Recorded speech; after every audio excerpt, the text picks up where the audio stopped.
Bom dia, boa tarde, boa noite, com muita alegria. Tudo bem, querido e querida de mim? Como é que você está? Tá tudo bem por aí? Bem, hoje é mais um dia, né? E o Senhor nos deu esse dia para vencermos. Você pode ter aí não ter passado um dia bom, ou tá acordando agora, ou tá começando a vida. Não interessa muito para Deus o momento que você está ouvindo essa palavra. Interessa que Ele te alcançou no momento que você se abriu e falou, olha, eu vou ouvir essa palavra aqui. E não somente ouvir, mas ouvir, como eu falo, com os ouvidos atentos para que a palavra de Deus entre no seu coração e seja esse remédio que você precisa, sabe? Porque eu falo assim, que tem dia que a gente dorme não querendo acordar nunca mais. Ai, meu Deus, se eu pudesse, eu não acordava nunca mais. Porque é tanto problema, é tanta coisa. Mas eu sempre digo assim, que a vida é generosa, né? E a vida é um presente de Deus para nós, embora ela seja pesada. É pesada. A vida não é fácil para ninguém. Mas ela é um presente que Deus nos deu. Nós estamos aqui de passagem, mas nós não viemos aqui para comer só arroz e feijão e ir embora, não. A gente veio deixar um pouco de nós nas pessoas e viemos aprender, amadurecer. Jesus também precisou vir aqui, né? Para nos realiançar com Deus. E diz lá em Hebreus que ele entende o que a gente passa, né? Porque ele passou as mesmas coisas. E aí, eu quero assim que você se abra para ouvir a palavra de Deus. Eu vou deixar aqui o meu pão, né? o meu pão todo não. É só um pedaço daquilo que eu recebi de Deus, de Jesus nesta manhã. Um pão vivo que desceu do céu para você se alimentar junto comigo. Porque a palavra de Deus é impressionante. Você sabe, não é novidade para você, que ela é minha melhor amiga. Ai, meu Deus, é muito bom a palavra de Deus. E eu quero deixar assim uma palavra para Deus falar com você como Ele fala comigo. Está aqui em Gênesis 39, é uma palavra que talvez você já tenha ouvido, mas talvez a gente tenha outras percepções, né, quando a gente lê a palavra de Deus. Então, está aqui em Gênesis 39, do 19 ao 23. Se abra aí para ouvir a palavra de Deus. Para um minuto, né, da sua vida. É tão ruim quando a gente fala e a pessoa vai fazendo os trovas, vai fazendo as coisas, e a gente fala, fulano, preste atenção no que eu estou fazendo. Então, a gente não está lendo um livro qualquer aqui, né? Um livro que vende ali, né? Tal. A gente está lendo a palavra de Deus, então ela é digna de toda aceitação. Diz assim, ó. Quando ouviu a história que a mulher havia contado a denúncia contra o escravo hebreu, o Senhor de José ficou furioso. Ele mandou buscar José e fez que o trancasse na prisão no qual costumava ficar os prisioneiros do rei. Entretanto, preste atenção aqui nesse entretanto, mesmo na prisão, o Eterno ainda estava do lado de José e a bondade divina garantiu que ele ganhasse, olha só, a bondade divina garantiu que ele ganhasse a simpatia do chefe da carceragem, que fez de José o responsável por todos os presos, o administrador do complexo penitenciário. Tu já imaginou isso? Ai, Deus é muito engraçado. O chefe da carceragem deu tanta liberdade a José que nem sequer o vigiava. Glória a Deus! Pois o Eterno estava do lado dele. De maneira, tudo que José fazia dava certo. Ai, eu tenho vontade de rir, de chorar, de pular, de tudo. Ai, porque Deus é muito engraçado, né? tem aquele versículo lá que às vezes eu prego para vocês que diz assim, que todas as coisas cooperam para o bem daqueles que amam a Deus segundo o seu propósito. Esse versículo me salvou de tanta coisa, porque quando o mundo da gente cai, né, a primeira coisa que vem na nossa cabeça é: Deus se esqueceu de mim. Deus se esqueceu de mim, porque se Deus existisse, eu não estaria passando por isso, por aquilo outro. Olha aí como é que minha vida tá e não sei o quê. E quando eu li esse versículo, de todas as coisas que operam para o bem, né, de Romanos 8, eu comecei a prestar atenção que todas as enrascadas da vida, né, todas as traições, as mentiras, os enganos, a escassez de dinheiro mesmo, sabe, as dívidas e todas aquelas coisas que eu, assim, já contei para vocês em algum áudio, tudo aquilo, sabe, cooperou de uma certa maneira para o meu bem. Quem me traiu, sabe, quem me enganou, quem me defraudou. Meu Deus do céu. Então, todas as vezes que eu passo por uma coisa dessa, eu digo assim, isso vai cooperar para o meu bem, isso vai me ajudar. E você vê aqui a vida de José, meu Deus do céu. Pensa na vida, quando a gente fala assim, olha, Deus está comigo, parece que o mundo vai caindo na nossa volta. Esse mundo físico que eu falo, né? Mas tem uma música do meu filho que fala assim, mas o céu está do nosso lado. Bota essa palavra de Deus no seu coração hoje.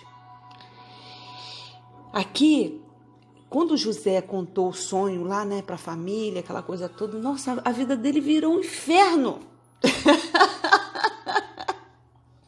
Meu Deus do céu.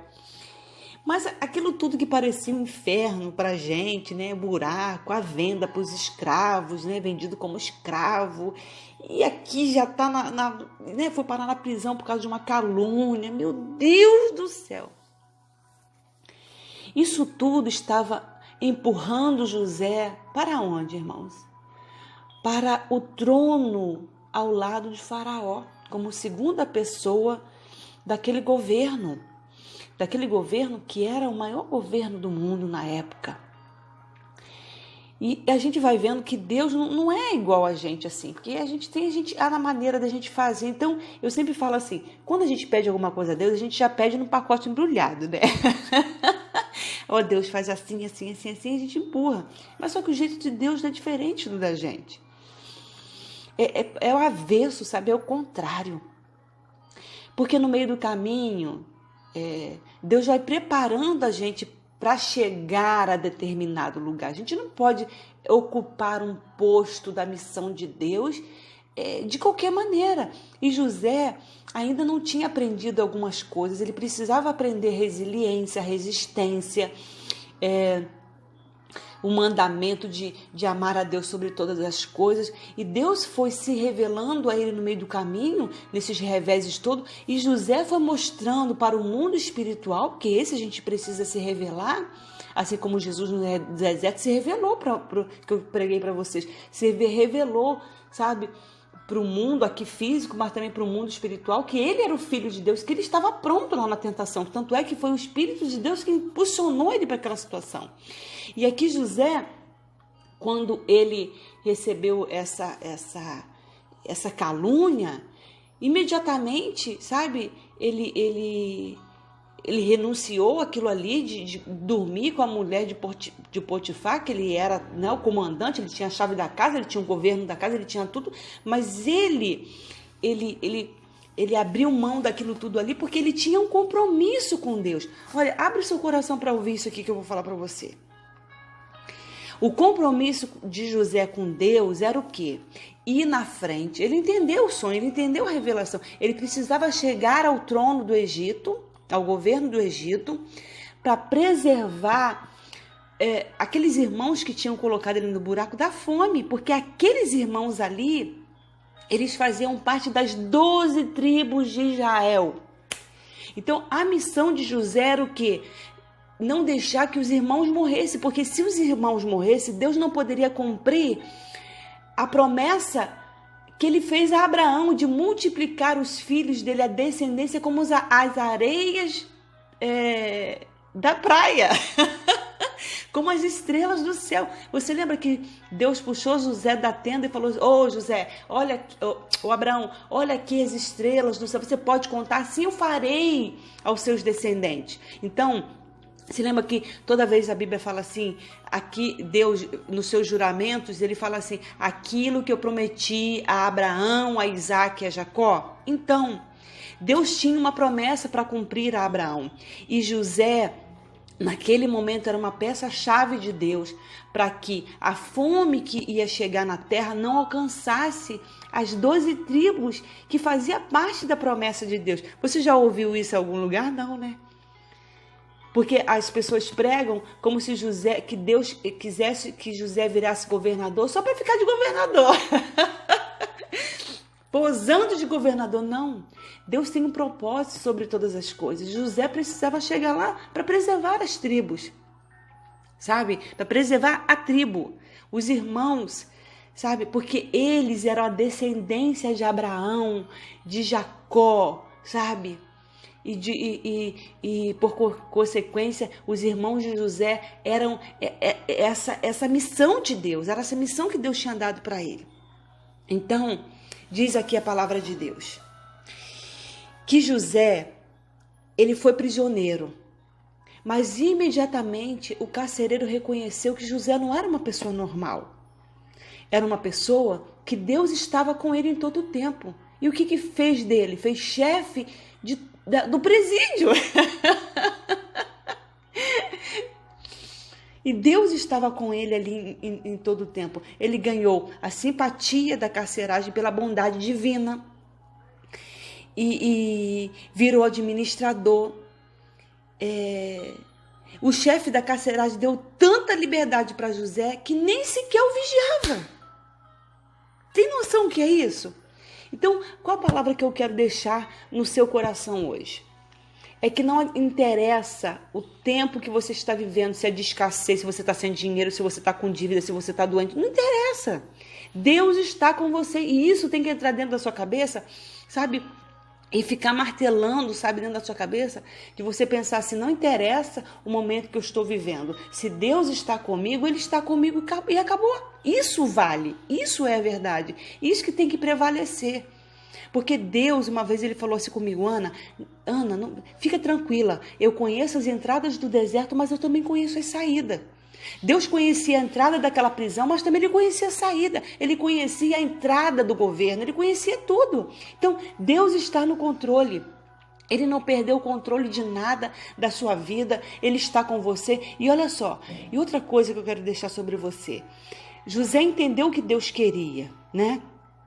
E se você parar um pouco, você vai ver que você também vai entender, se você quiser compreender o que Deus quer para você. Ele quer que você amadureça, que você cresça, que você não fique com esse espírito de chorão, de autocomiseração, sabe?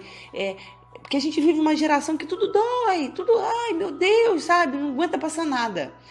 E Deus, Ele forja os soldados dele no meio da guerra. O Senhor é o Senhor da guerra. Então, José não ficou com esse espírito de, ai, Deus não está comigo, agora eu vou para cadeia, cadê Deus? Não, ele não ficou assim não, sabe?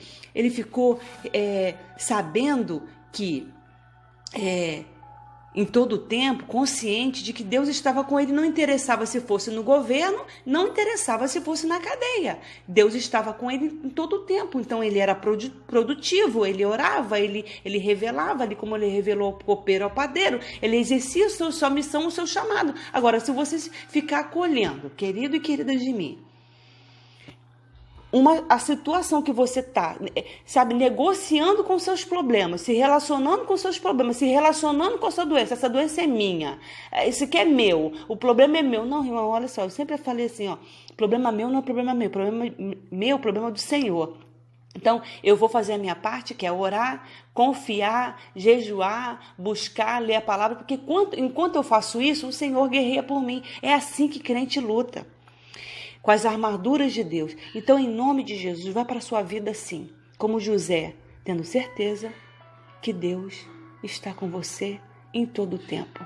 E aquilo que Deus determinou para você, o lugar que Deus determinou para você chegar, vai acontecer. E tudo aquilo que está te atrapalhando hoje vai cooperar para o seu bem. Em nome de Jesus, receba essa palavra de Deus. Que aquele espírito que havia sobre José, o Espírito de Deus, de fazê-lo entender tudo e não reclamar e não murmurar, se aposse de você e de mim nesse dia. Em nome de Jesus. Tá bom? Vai dar tudo certo.